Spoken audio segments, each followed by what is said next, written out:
Alright, so you thought that was intense? Welcome to part 2, where the anime gets darker, the plot twists hit harder, and the this is not for weeks energy? Yeah, it's about to go off the charts. These are the shows that slap a cute, innocent cover on a full-blown psychological gut punch, and then leave your brain fried and your soul slightly damaged. We're going deeper, weirder, and way more unhinged than before. If you missed part 1, don't worry, I got you. The link's sitting nice and easy down in the description. But if you're ready to question your life choices and stare at your screen like, what did I just watch? Then you're in the perfect place. Strap in. This list is not for the faint of heart. Paranoia agent is jumping headfirst into a psychological freefall with no safety net. This isn't your average horror anime. It's a deep, unsettling exploration of modern anxieties, societal pressure, and the terrifying power of shared delusion, crafted by the late genius Satoshi Kon. The premise: a boy on golden rollerblades, wielding a bent metal bat, attacks random people across Tokyo. They call him Lil Slugger. But here's the twist. No one can catch him, no one can explain him, and the victims all seem to be relieved after the attack, like something heavy was lifted.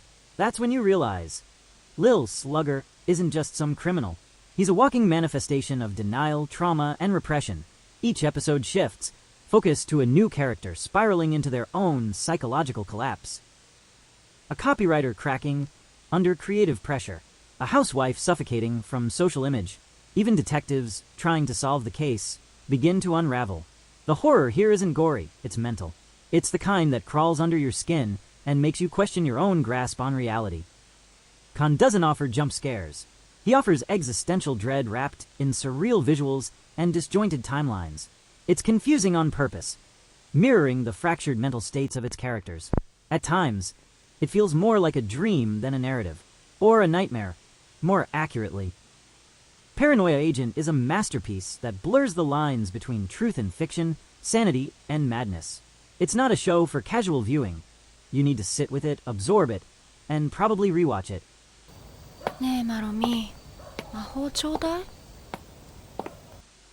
Unlike many dark anime that dive into fantasy or supernatural horror, Banana Fish keeps its terror grounded, and that's what makes it so disturbing. There are no demons, no curses, no monsters here. Just humans. And sometimes, that's far more terrifying. Set in the gritty streets of New York City, the story follows Ash Lynx, a teenage gang leader with a traumatic past, and Eiji, a kind-hearted Japanese photojournalist who becomes entangled in Ash's dangerous world. Their bond becomes the emotional heartbeat of the series, but around them swirls a nightmare of violence, corruption, and unspeakable crimes. At the center of it all is Banana Fish, a mysterious phrase tied to a mind-altering drug, a government conspiracy, and a long line of broken people. The show doesn't hold back. It addresses child trafficking, sexual abuse, psychological manipulation, and the haunting aftermath these traumas leave behind. But what makes Banana Fish hit so hard is its realism. The villains aren't exaggerated caricatures. They're cold, calculated men who blend into society. The abuse isn't sensationalized. It lingers in every glance, every silence, every time Ash flinches. It's a brutal but honest portrayal of what trauma does to a person, especially one forced to grow up too fast.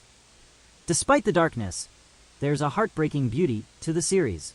Ash and Eiji's relationship offers moments of light. Fragile, fleeting, but genuine. Their connection becomes a rebellion against the world trying to destroy them. It's not a love story in the traditional sense. It's a lifeline. Banana Fish is gripping, painful, and unforgettable. It forces you to confront the worst of humanity while showing the smallest sparks of hope and resilience. Just be warned, this is not a story that ends neatly or kindly.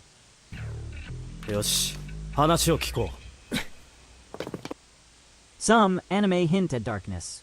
Devilman Crybaby doesn't hint. It shoves you into it, drags you through blood, lust, and despair, and leaves you gasping for air. This isn't just another dark anime.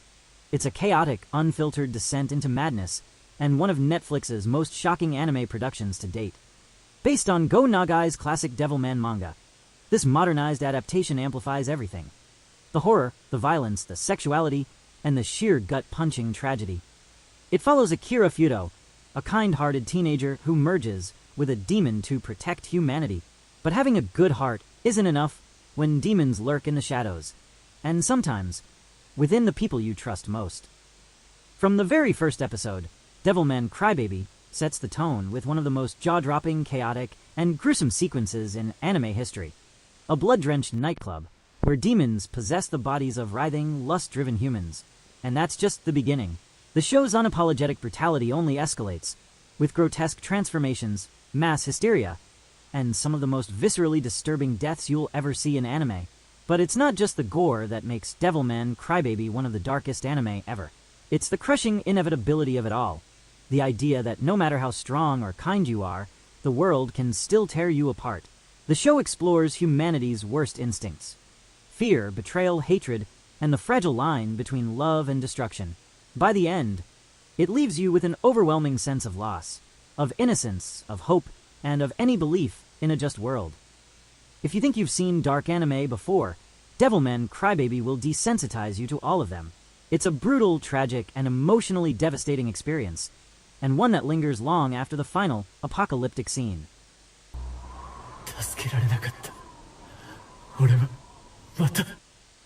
Elfen Lied looks deceiving. Its soft, almost mo-style character designs and pink-haired protagonist might make it seem like a lighthearted series. But within the first 5 minutes, that illusion is shattered. The opening scene alone features severed limbs, splattered blood, and a massacre so relentless it immediately sets the tone. This anime is not for the faint of heart. The story follows Lucy, a Diclonius, a genetically mutated human with invisible, telekinetic arms capable of ripping people apart in an instant. After escaping from a government lab, Lucy is left in a childlike, amnesiac state. But that doesn't erase her past, nor does it stop the relentless cycle of violence, revenge, and trauma that follows her. Elfen Lied doesn't just rely on gore to be disturbing. It explores some of the darkest aspects of human nature: abuse, discrimination, psychological trauma, and the horrifying consequences of unchecked cruelty all play a role in the story. Lucy isn't just a killer. She's a product of a society that feared and tormented her. The show doesn't shy away from showing how monsters are created, not born. There's also no real safe space in this anime. Even outside of Lucy's rampages, the human characters endure horrific pasts filled with suffering, from bullying and neglect to unforgivable abuse. The few moments of warmth and kindness feel fleeting, constantly overshadowed by the weight of violence and tragedy. Despite its excessive gore, Elfen Lied has an undeniable emotional weight. It's a story of pain, of those who inflict it and those who endure it. Some call it shock horror, while others see it as a heartbreaking psychological thriller. But one thing is certain: Elfen Lied is an anime you don't just watch. You experience it, and it stays with you for better or worse.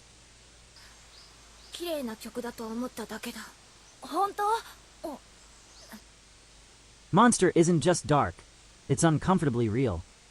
While most anime rely on supernatural creatures, excessive gore, or exaggerated horror to create fear, Monster takes a different approach.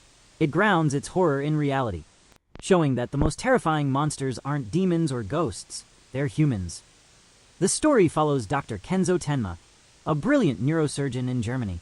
One fateful night, he chooses to save the life of a young boy, Johann Liebert, over an influential politician.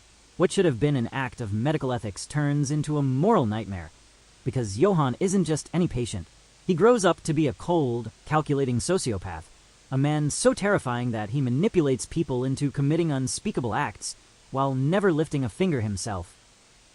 Unlike most dark anime, Monster doesn't rely on jump scares, gore, or supernatural horror.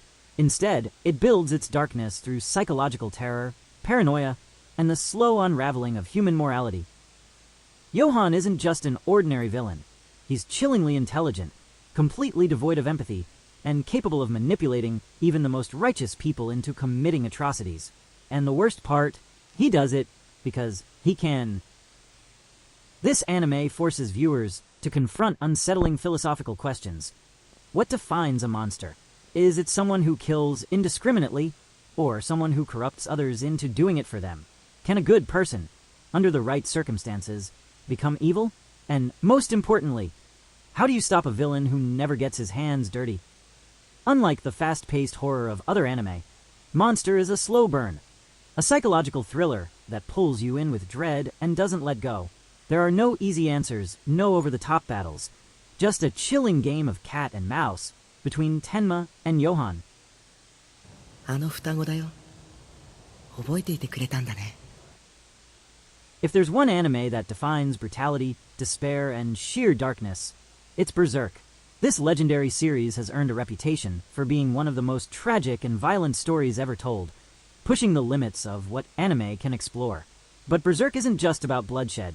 It's a deeply emotional, character-driven tale of survival, betrayal, and the struggle against fate itself.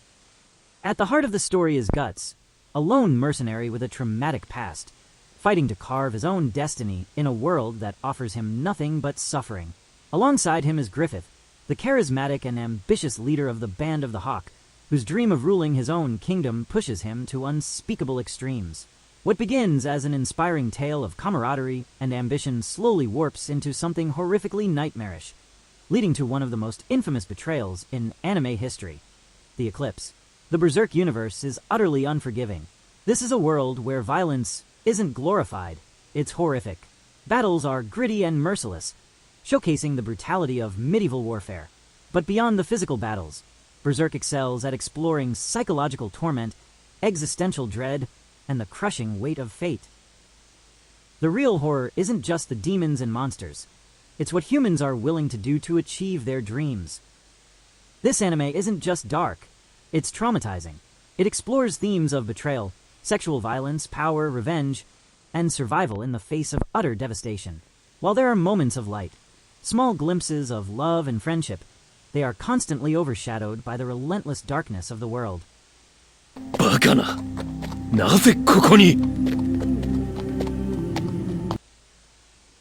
Anime has long left behind the idea that it's just for kids, and this list proves it. But here's the thing.